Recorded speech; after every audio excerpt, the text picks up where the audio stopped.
96 question है हमारा, बीच में रह गया था। 96 क्वेश्चन। सूची फर्स्ट को सूची सेकंड के साथ सुमेलित कीजिए।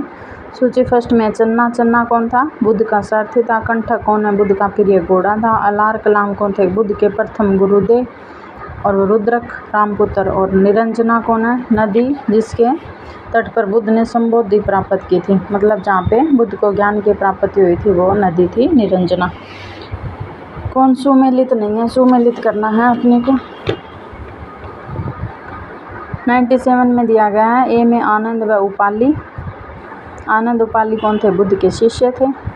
आम्रपाली कौन है? बुद्ध की शिष्या थी। सुजाता कौन है? कठिन तपश्चर्या के उपरांत बुद्ध को भोजन कराने वाली कन्या थी। और चुंद पाव का सुनार था जिसके द्वारा अर्पित भोजन के कारण बुद्ध की मृत्यु हो गई।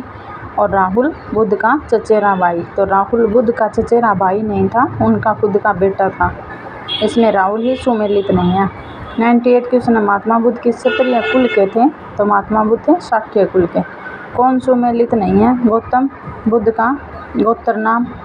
सिद्धार्थ बुद्ध के बचपन का नाम। बुद्ध संबोधि प्राप्ति ज्ञान प्राप्ति के बाद पढ़ा नाम। और उसमें सुमेलित नहीं पूछा तो इसमें कोई नहीं है, सब सारे के सारे सुमेलित हैं।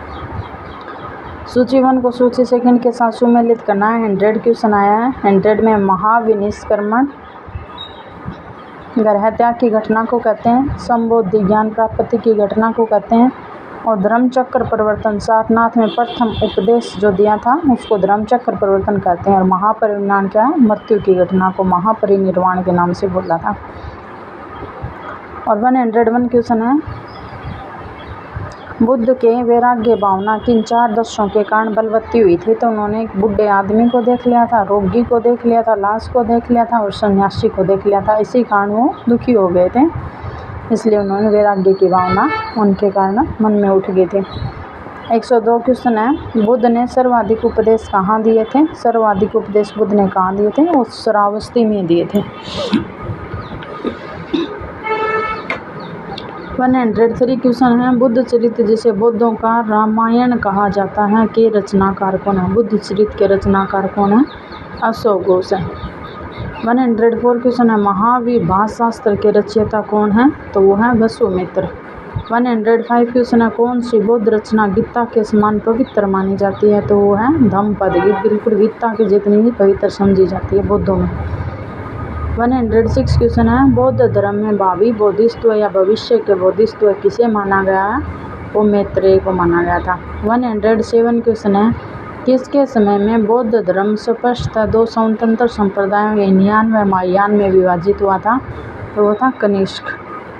108 क्वेश्चन है। योगाचार या विज्ञानवाद के प्रतिपादक कौन थे? तो वो थे मैत्रेयनाथ। योगाचार और विज्ञानवाद के प्रतिपादक मैत्रेयनाथ।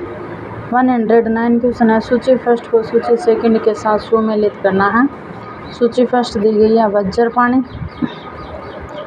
बी में दिया गया पद्म पाणी। सी में दिया है मंजूश्री। डी में अमिताभ दिया गया है। तो वज्रपाणी का मतलब है इंद्र देवता के तुल्य। पद्म पाणी का मतलब अवलोकित ईश्वर। और मंजूश्री है बुद्धि को परखर करने वाला। और अमिताभ है सवरक के देवता।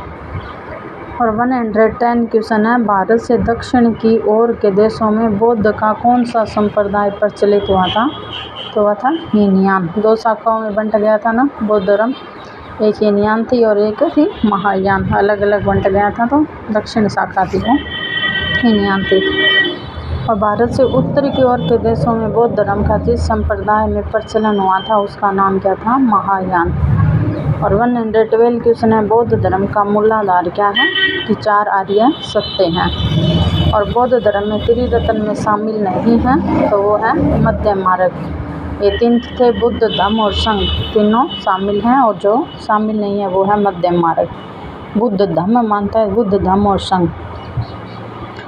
114 क्वेश्चन है। बौद्ध धर्म को भारत में अंतिम राजकीय संरक्षण किस वंश के शासकों ने दिया था? तो वो बंगाल के पाल है। बौद्ध को बंगाल के पाल अंतिम जो थे।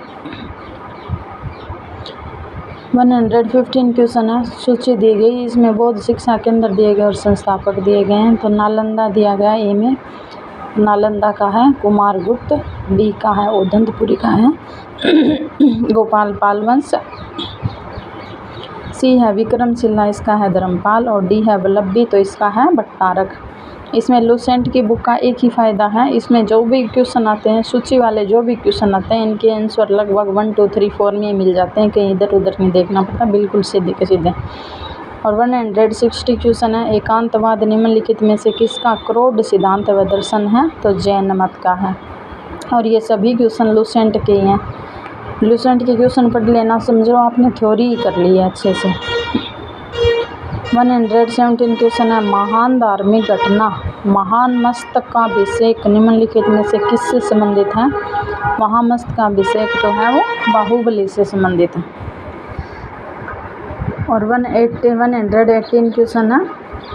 जैनियों का विश्वास कि जैन मत 24 तीर्थंकरों की शिक्षाओं का परिणाम है। इस कथन में आलोक में निम्नलिखित में से कौन सा एक वर्तमान महावीर के विषय में सही है? तो वो सही है कि वे अंतिम और 24वें तीर्थंकर थे, जिसे इस नए धर्म का संस्थापक नहीं माना गया बल्कि वर्तमान धार्मिक संप्रदाय का सुधारक माना गया।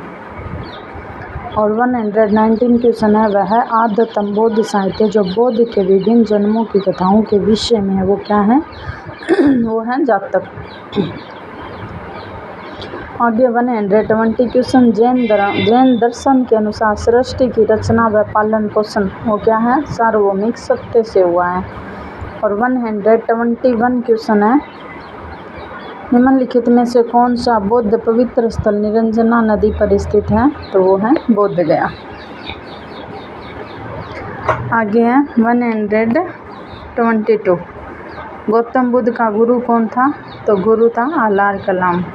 और 123। प्राचीन भारतीय इतिहास के संदर्भ में निम्नलिखित में से कौन से बुद्ध धर्म और जैन धर्म दोनों को समान रूप से विद्यमान थे? वो थे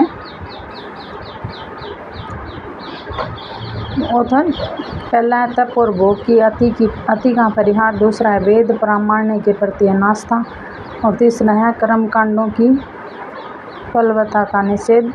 तो इसके आंसर हो जाएंगे 2 और 3। विद्यमान थे जो है वो वेद प्रमाण के प्रति अनास्था और कर्म कांडों की फलवत्ता का निषेध। आगे 24 क्वेश्चन है। भगवान बुद्ध की प्रतिमा कभी कभी एक हस्त मुद्रा युक्त दिखाई गई जिसे भूमि स्पर्श मुद्रा कहा जाता है। ये किसका प्रतीक है? भूमि स्पर्श मुद्रा कहा जाता है उसको। ये भी एक क्वेश्चन ही है। मार पर दृष्टि रखने व अपने ध्यान में विघ्न डालने से मार को रोकने के लिए बुद्ध का धरती का आह्वान। और बी है मार के प्रलोभनों के बावजूद अपनी शुचिता और शुद्धता का साक्षी होने के लिए बुद्ध का धरती का आह्वान। और सी में है बुद्ध का अपने अनुयायियों को स्मरण कराना कि वे सभी धरती से उत्पन्न होते हैं और अंततः धरती में विलीन हो जाते हैं तथा जीवन सकर्मणशील है। तो इस संदर्भ में दोनों कथन ए और बी सही, ए और बी सही है। तो ये देखो, मार पर दृष्टि रखने व अपने ध्यान में विघ्न डालने से मार को रोकने के लिए बुद्ध का धरती का आह्वान, कि अपने ध्यान में विघ्न जो डालते हैं उनको रोकने के लिए। और दूसरा अपनी शुचिता और शुद्धता का साक्षी होने के लिए बुद्ध का धरती का आह्वान। अभी आज ये टॉपिक पूरा कंप्लीट हो गया है, बड़ा ही हो गया है थोड़ा, पर बहुत 4 पार्ट आ गए थे, फिर सोचा एक ही दिन में कंप्लीट करवा देते हैं। तो अपना अच्छे से रिवाइज करें। Thank you.